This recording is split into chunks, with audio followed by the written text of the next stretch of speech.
Una escena que se repite.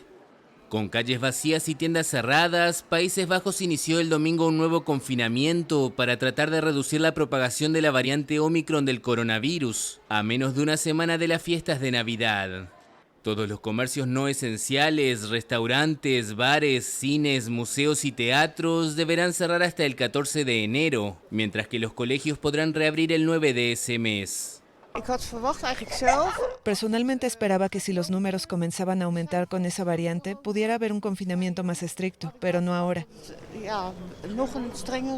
Pero entiendo que el personal asistencial tampoco tiene descanso, así que lo comprendo.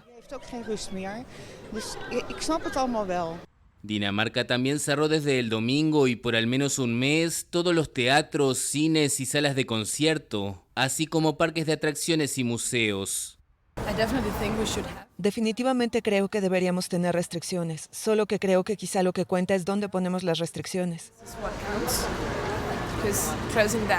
Porque cerrar los cines, proyectar películas en las que la gente está mirando hacia adelante, mirando una película sin hablar con los demás, pero no los restaurantes en los que se puede comer juntos, simplemente no tiene mucho sentido para mí.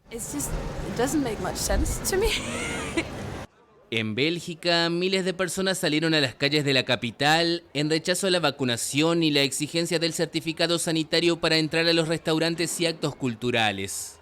La policía detuvo a varios jóvenes en medio de disturbios. En Estados Unidos, las grandes empresas se ven obligadas a fortalecer su arsenal contra el virus.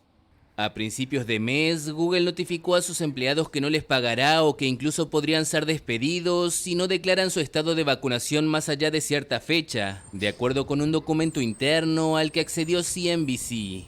El gigante de los buscadores también pospuso indefinidamente el regreso a la oficina de sus ingenieros y desarrolladores, inicialmente previsto para enero. Por su parte, Meta, empresa matriz de Facebook, ofreció a sus empleados la posibilidad de elegir el lugar de trabajo que mejor se adapte a sus necesidades.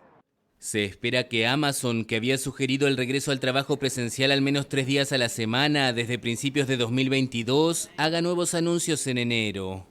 Apple reinstaló a su vez el uso obligatorio de las mascarillas en todas sus tiendas de Estados Unidos, después de haberlo hecho opcional en noviembre en un centenar de puntos de venta.